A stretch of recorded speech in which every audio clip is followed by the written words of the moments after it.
ჰაი, მოდი ვნახოთ ჩემი სტუდბარათი. სტუდენტური ბარათი, რომელსაც შემოკლებით სტუდბარათს ვეძახდით ხოლმე, დედამ იპოვა, სადღაც მქონდა შეალაგებული და ისე გამიხარდა, რაცა მოგონებები ამეშალა, ასე რომ ვთქვათ. როგორც ხედავთ თეორიებში, ცოტა მოვიკოჭლებდი, ხოლო პრაქტიკებს კი ხედავთ ჩაციკებულ.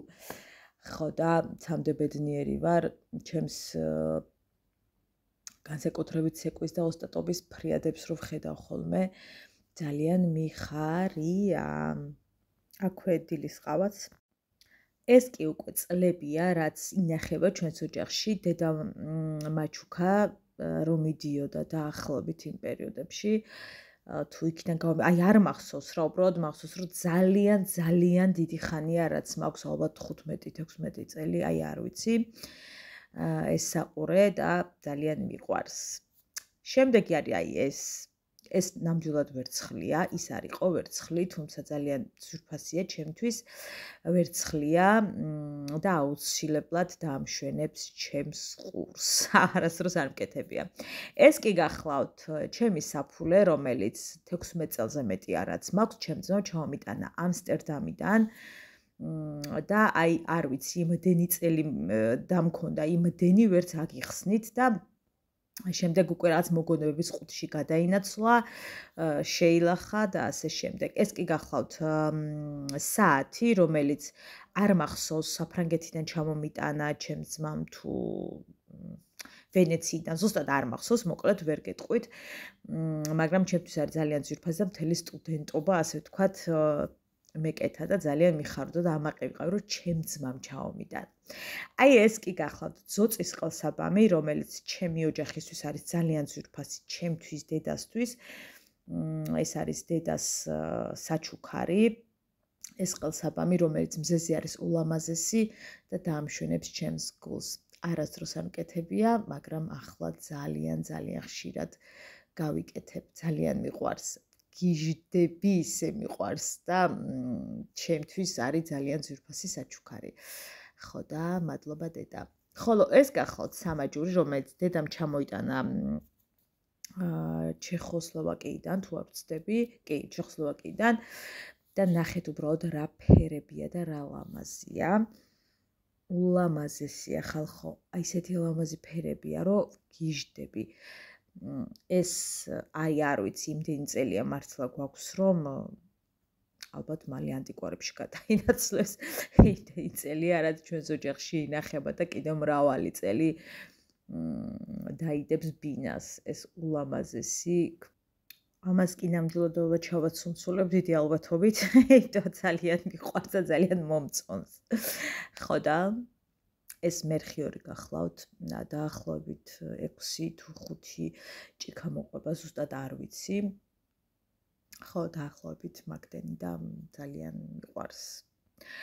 ეს დედის საჩუქარია, რომელსაც უკან აქვს საკიდი, მე ნიღბებზე ვგიჟდები და ზოგადად ოჯახში რაღაცა ნიღბომარნია გვაქვს, ძალიან გვიყვარს აბსოლუტურად ყველას, მე განსაკუთრებით.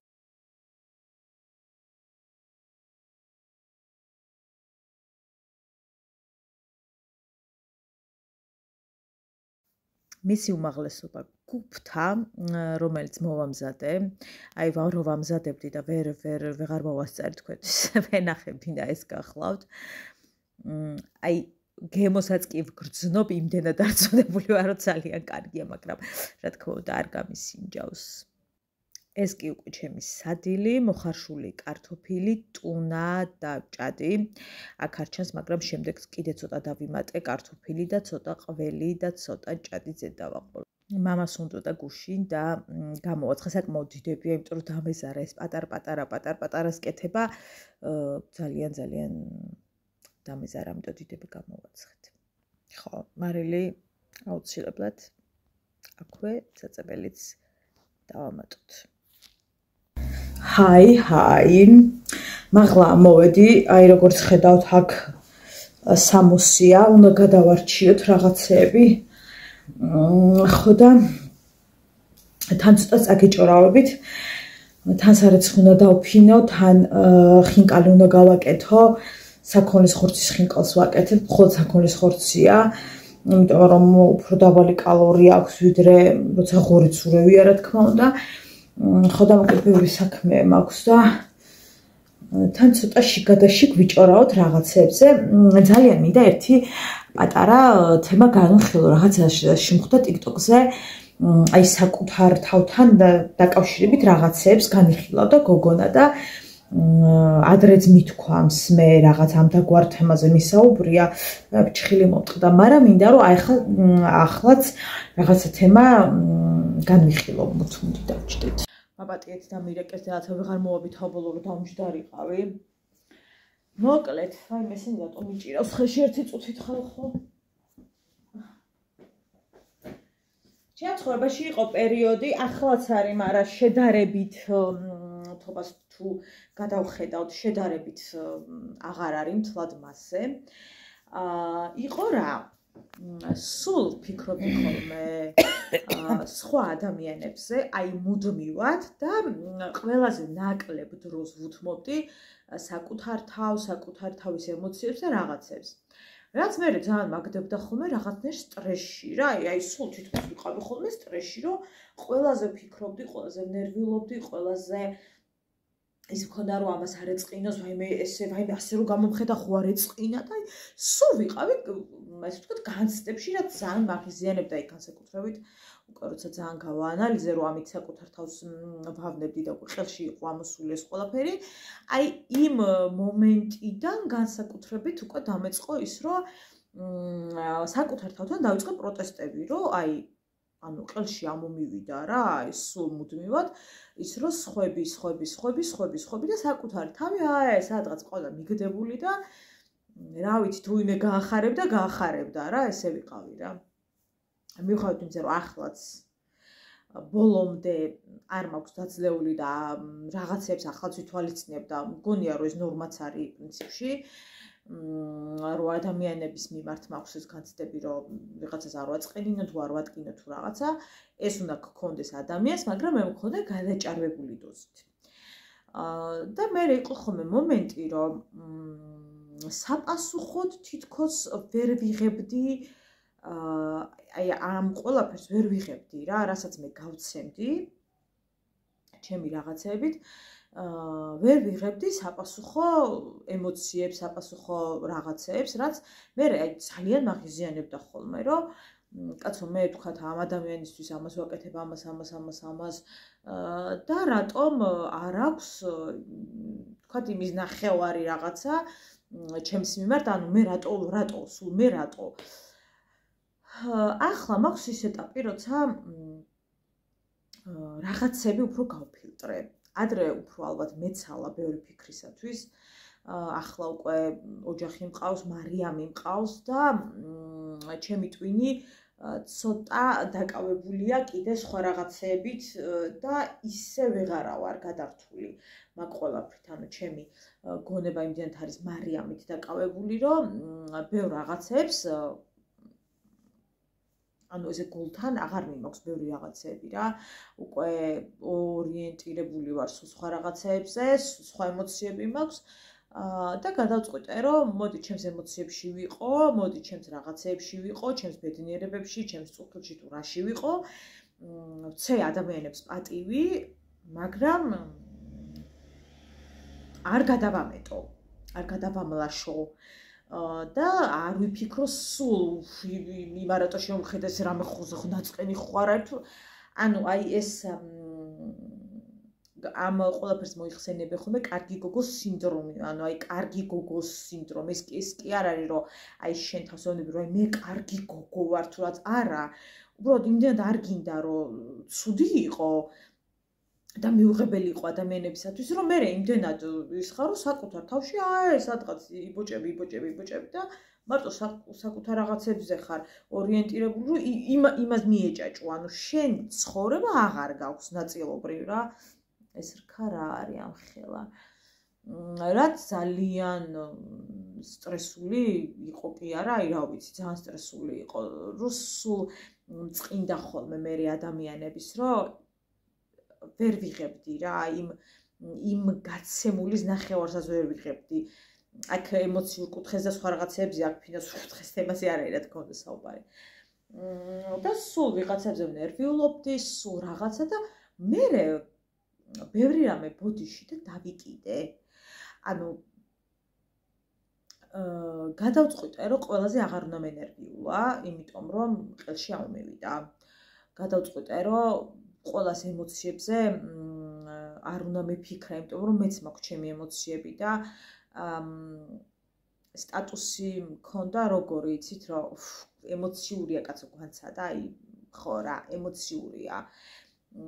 და ძალიან მაბრაზებდა ეს ფაქტი, რომ თუ რაღაცაზე ავფეთქდებოდი, ხო ნუ ეხა ეგეთი ხარ და ანუ ის კი არა რომ შეიძლება რამ გამოიწვია ეს ჩემი ემოცია იმ მომენტში. გარკვეული ადამიანები იმას კი აღარ ფიქრობდნენ, იმას ფიქრობდნენ, რომ ნუ ეს ისედაც ემოციურია. და ის რომ შენ რაღაცაში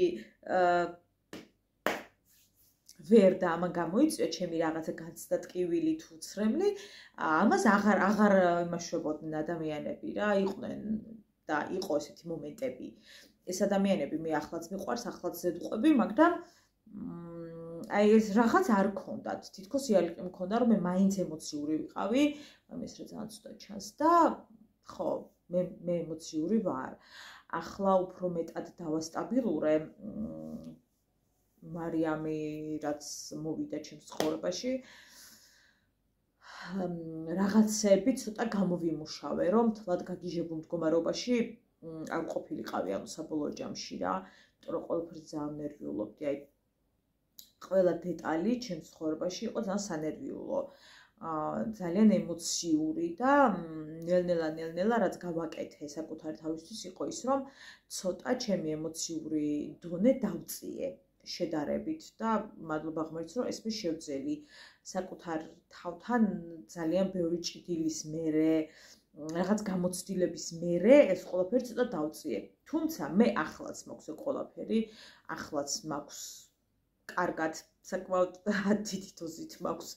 თუმცა არა იმ ხარისხში, რა ხარისხშიც მქონდა. ახლაც მიყვარს ადამიანები, ახლაც ვუფრთხილდები, ახლაც განვიცდი რაღაცებს, ახლაც მოვიხსენებ ისეთ ადამიანებს, რომლებიც არ არიან ღირსები, მაგრამ ახლაც მედარდებიან, ანუ ხვდებით, მაგრამ შედარებით, იმასთან შედარებით, რაც ვიყავი, ვფიქრობ, რომ ახლა სხვა გვანცა ვარ მაინც. თუმცა ახლა დიდი დოზით მოქვს, მაგრამ ახლაც ცოტა ისე ვარ რა, მაგრამ შედარება ნამდვილად არ არის და ისეთი ფეთქებადიც აღარ ვარ, რაღაცები გამოვიმუშავე. თუნდაც ბოლო პერიოდში რაც აი ჩემ თავთან რომ ვრჩები მარტოც და ავღნიშნავ არის ის რომ გამოვიმუშავე თანაცხოვრება. აი ჩემს მეუღლესთან მაგალითად მე რაები გამომივიდა გამხელა ხალხო მიშველეთ. ამ თემაზე არის მისაუბრია რომ ძალიან გამიჭირდა თანაცხოვრება, აი რაღაცნაირად, ანუ იმდან დამოუკიდებელი ადამიანი ვიყავი, რომ ძალიან ცოტ ვერ მივხვდი რა მოხდა ჩემს ცხოვრებაში. და ცოტა შეიძლება გვიან, მაგრამ გამოვიმუშავე. ხა ვიღაცისთვის გვიან, ვიღაცისთვის ადრე, ზოგი საერთოდ ვერც ეწყობა თანაცხოვრების დროს, ხო? გამოვიმუშავე. რაღაცა ხასიათების შეწყობები ვისწავლე, რაღაცების დათმობები ვისწავლე, ოღონდ დათმობა იმას არ ნიშნავს, რომ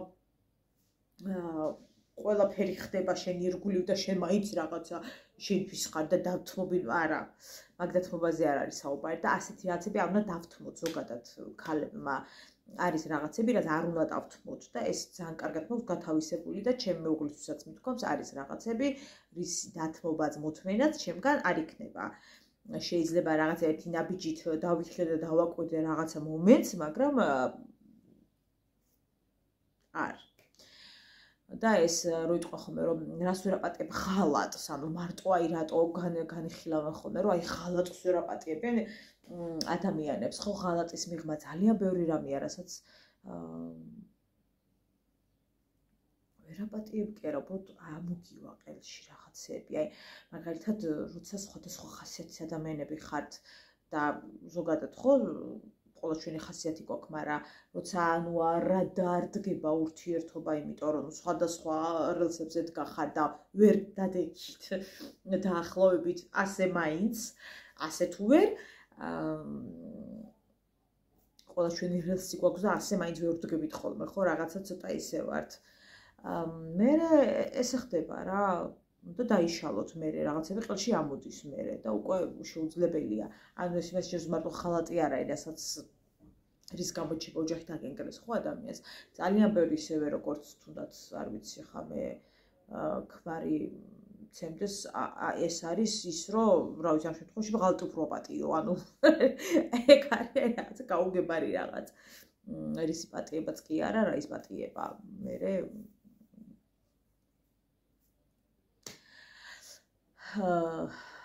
რა თქმა უნდა, ღალატი ისეთი თემა, ანუ აი თუმცა ძალიან ბევრი მინახავს ძალიან მაგარი შემდგარი ქალი, ვისაც უპატიებია ეს ყველაფერი. და ამ დროს ვფიქრობ ხოლმე შეიძლება ну გარდა იმის არ უნდა ჩვილები ცალკე კიდე რაღაცები აი ქალურ ამბავს რო შევეხოთ, შეიძლება ის მომენტიც აქვთ, რომ აი იმ პერიოდში როცა მოხდა ის ღალატი, აი იმ პერიოდში როგორ იყო თავად შინაგანად როგორ იყო, როგორი ურთიერთობა ქონდა ქმართან. ეხლა მოდი ვთქვათ რა, კარგი ურთიერთობიდან ქმრები არ გარბიან სხვა ქალებთან, ხო? რაღაცა არეულობაა და მე მოყვება ხა ურთიერთობის დაალაგება ორ მხრივ უნდა იყოს ხა ცალკე რაცა უნდა ირბინო, ვერ დაალაგებ, ვერანაირად ვერ დაალაგებ, ხო? ორივესთან წყობა უნდა იყოს რაღაცნაირად რა. და აი ეს კარგი გოგო ვარ თუ რაღაც აი ეგ რაღაცები ქმართან არ გამოდგა, ასე ვთქვათ. სხვა მეთოდები დამჭირდა, ასე ვთქვათ, რომ შევგუებოდი რას იცით, რომ მარტო კი აღარ ცხოვრობ, კაცო უკვე სხვა საერთოდ ცხოვრობ, ანუ სხვა პასუხისმგებლობები გაქვს, სხვა რაღაცები გაქვს. ხო, გამიჭირდა, იმიტომ რომ მე ხა პატარა ასაკში არ გავთხოვილი ვარ 17-18 წლის ასაკში და მე ჩემი ცხოვრება მქონდა, ჩემი საქმე მქონდა და რაღაცები რთულად გავიარე ეს გზა რა. ალბათ ხომ ხარზე გიყვარს ყველაფერი მარტივია. რა ვიცი, ვინ მოიგონა ეგ არ ვიცი, მაგრამ როცა გიყვარს ყველაფერი მარტივი ვერ იქნება ვერანაირად. ზოგადად ცხოვრება არის რთული ახლა და როცა გიყვარს რა, ანუ რა საერთოდ არ ვეთანხმები. ხო და აი ეს კარგი გოგოობა რომ რაღაცები არ გეტკინოს თუ რაღაცები არ გეწყინოს, დიდი დოზით რომ მქონდა ცოტა დავხიე. და ვინც ჩემს დღეში ხართ გირჩევთ რომ ცოტა დაწიოთ ეს ტემპერატურა, იმიტომ რომ თქვენზე მნიშვნელოვანი ვერავინ ვერ იქნება. და საკუთარი თავის წინ ვერავის ვერ დააყენებთ და ჩემ შემთხვევაში როგორ იყო იცი რომ საკუთარი თავის წინ იდგა ყველა მთელი მსოფლიოს ადამიანები. რატო თქო მე ჩემთავს ვკითხე, ანუ შენ ხო უნდა იყო თქო პრიორიტეტი და სულ ტვინი მქონდა დაკავებული სხვაზე ნერვიულობით, სხვაზე ფიქრით. ახლაც ვფიქრობ, ახლაც ნერვიულობ, მაგრამ არა იმ დროზე და არა იმ ადამიანზე, ანუ შევამცირე რა. ასე რომ ვფიქრობ ძალიან სწორი გადაწყვეტილება მივიღე, როცა ჩემს ცხოვრებაში რაღაცები გადავალაგე, პრიორიტეტები გადავალაგე. იმიტომ რომ კლასში ამოგდის ადამიანს ბევრი რამ, ძალიან ბევრი რამ. ამიტომ აღარ ვარ კარგი გოგო. რაღაცებში აღარ ვარ ალბათ, ხო. რაღაცებში ისე ვარ 100%-ით ვერ შეიცვლები ადამიანი, ხა გამორიცხულია. მაგრამ კმაყოფილი ვარ იმით, რომ საკუთარი თავი ალბათ უფრო მეტად დავინახე და აღვიქვი, ვიდრე მანამდე ვაქცევდი ყურადღებას, აღვიქვამდი, მიღირდა თუ ასე შემდეგ რა. მერე უფრო მეტად დავინახე საკუთარი თავი. როცა ძალიან მტკიოდა და მწყინდა ვიღაც გარკვეული ადამიანების უკურეაქცია, ყველაფერზე რასაც მე თავი მომიკლავს მათ გამოდა ძალიან რომ მტკენია, მე მიფიქრია, რომ რა იყო ეხა ეს გიღირდა. მეკითხავს ხშირად ჩემ თავისთვის. სულ რო გინდა რომ არატკინო, არაწყენინო და არავინ არატკინოს, არაწყენინოს და ყველა შეიძლება დაეტაკო ვიღაცის გამო, იმიტომ რომ იცი რა იმას არაწყენინო, იმიტომ რომ მე მიყვარს ის ადამიანი. მე ვფიქრობ ხოლმე კაც შენთვის, რომ ის ვინმეს დატაკებია შენ გამო, ანუ არ გინდა ვინმეს დატაკება, მაგრამ შენთვის რა გაუკეთებია ადამიანური კუთხით, ემოციური კუთხით. ეს მაინც ეხა ემოციური გოგოა, ეს ძალიან მარტივია რა. დროიალი ყი მომაკრა, მე ისედაც ემოციური ვარ და ეს ყველა მიცის. მაგრამ იმ კონკრეტულ მომენტში რატო გამოვიდა ეს ადამიანი წყობიდან, მაგას ხო აქვს მნიშვნელობა. ყვილად ხო მოწმილეცაზე ხო არ ვიქნებოდი იმ მომენტში ემოციურ მდგომარეობაში და თან დავალაგოთ და თან ცოტა ვიჯორავთ. შესაძლებელი გადავალაგოთ, იმიტომ რომ ვერა და ვერ მორჩა შესაძლებლების ამბავი. აი თუნდაც რომ იყო ხოლმე მომენტები, როცა არ ვიცი, ძალიან ვნერვიულობდი და ჩემი ნერვიულობის ტემპერატურა იყო ძალიან მაღალი, როცა რაღაცა გარკვეული ადამიანები ძალიან აგრესიულები იყვნენ ჩემს მიმართ არხზე. სულ ვფიქრობდი ხოლმე, რომ აი არაფერი დამიშავებია და რატო გონიათ რომ ანუ ძალიან ნერვიულობდი ყველაფერზე. მე მივხვდი, რომ მთლად ასე ძალიან გაგიჟება არ ღირდა რა. თუმცა რაღაცებზე ხალ ძალიან ნერვიულობ ხოლმე და განვიცდი ნეგატივს და რაღაცებს, მაგრამ იმ ხარისხში აღარ განვიცდი. ანუ ხო ხვდებით და იმ მის დაგლეჯვამდე აღარ ვარ მისული რა. მივხვდი, რომ ანუ რაც გინდა წერეთ რა. ამას მივხვდი, მაგრამ ვერ ვიტყვი, რომ არ ვნერვიულობ, მოგატყუებთ. მაინც ვნერვიულობ, მაინც გულზე მხვდება. მაგრამ უბრალოდ იმ ხარისხში აღარ განვიცდი, ბევრად მაღალ ხარისხში განვიცდიდი ხოლმე, რომ აი რატო გონიათ რომ მე ასეთი ვარ თუ ისეთი ვარ, ანუ ამ ყველაფერზე ნერვიულობდი ხოლმე და ეხლა მივხვდი, რომ არ უნდა ინერვიულო, აი ისე აღარ დაინერვიულო, თორე ხა ადამიანი ხარ და გინდა არ გინდა გენერვიულება. აი როცა დაუმსახურებლად იციან ხოლმე ჩემთვის შორაწყვის მოყენება, ძალიან ვხიზიანდები ხოლმე, რომ ნუ რა დაგიშავე, აი ვერ ვხვდები ხოლმე, მაგრამ იმასაც მივხვდი, რომ აზრი არ აქვს, ხაში რამდენიც არ უნდა ინერვიულო, ის მაინც დაწერს, ის მაინც იტყვის, ხო? რა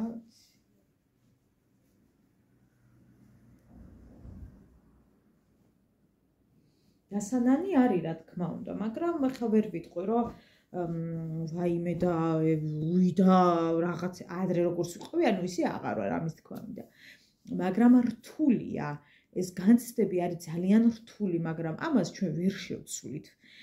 ხა რატო ვიმსახურებდი ამ სიტყვებს და რაღაცებს რომ ვნერვიულობდი, ადრე სხვა ვიყავი. სულ სხვა ემოციები მქონდა, სულ სხვა განცდები მქონდა, ბევრად მძიმე განვიცდიდი ყველაფერს, მაგრამ რადგან რაღაცები მე შევცვალე რაღაცნაირად ჩემ ცხოვრებაში, მე რაღაცები ცოტა სხვანაირად დაალაგდა. შედარებით რა, ისე ხა აღარ ვარ თქვათ გაგიჟებული ყველაფერზე და ძალიან სწორად დამიწერეთ კომენტარი, რომ ზოგი იმიტომ შედის ბლოგერის არხზე, რომ გალანძღოსო. მართალია, აი არიან მუდმივი ვიღაცები, ვინც რა ვიცი ყველა ვიდეოზე მლანძღავენ ხოლმე და არ ვიცი რა უნდა ხოლმე არ ვიცი. სულ ვფიქრობ, რომ აი მეტი საქმე რო არ აქვს ადამიანს, გარდა იმისა, რომ შეხვიდე ხა და ამას შეურაცხყოფა მიაყენო, მაგრამ ვერ შევცვლით ამ ყველაფერს, ეს ჩვეულებრივი ამბავია ჩვენ დასამწუხაროდ. და ყველაზე მთავარი რაც მოხდა დღეს არის ის, რომ გამოვიდა როგორც იქნა დედას კრებული. წასულები არიან, ნუ და მოიტანდა თქვენამდე, რა თქმა უნდა, აუცილებლად მოვიტან და გაჩვენებთ. ძალიან მიხარია, უსაზღვროდ მიხარია და ძალიან მალე არის დედას წიგნის წარდგენა მწერალთა სახლში. რასაც აუცილებლად დავაანონსებ და გამიხარდება თუ ვინმე გამოთქვამს სურვილს და მოვა, ვისაც გიყვართ პოეზია, ეს დღე ნამდვილად იქნება ძალიან კარგი. ყველაფერს დავაანონსებ, წიგნსაც აუცილებლად გაჩვენებთ, წასულები არიან, უნდა მოიტანონ, ნახევარი მწერალთა კავშირში დატოვონ. ხო და მოკლედ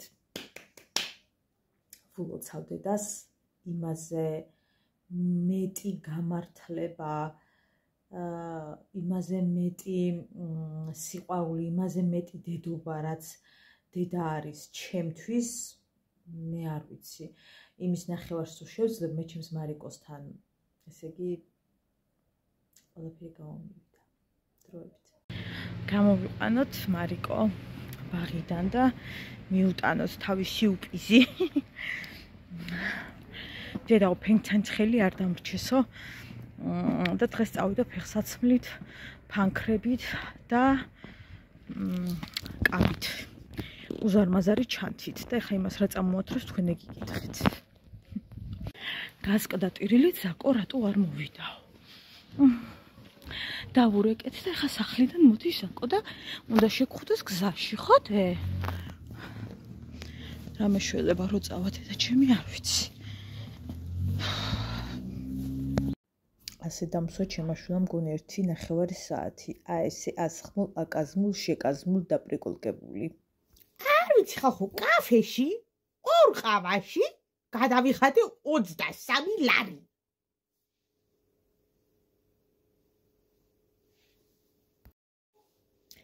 არ ვიცი რა, დედი მიდის, წყალი მოდის, დედი მიდის. მოვიკლავ თავს. მეც ვარ. ხო, არ დავჩენია სხვა გზა არაფერი. ხალხო, რომ მოვკვდე ხო, კუდარზე ხო ბანენ. რომ მოვკვდი ვერ დაბანენ. არ არის წყალი, ძმაო, არ მოდის.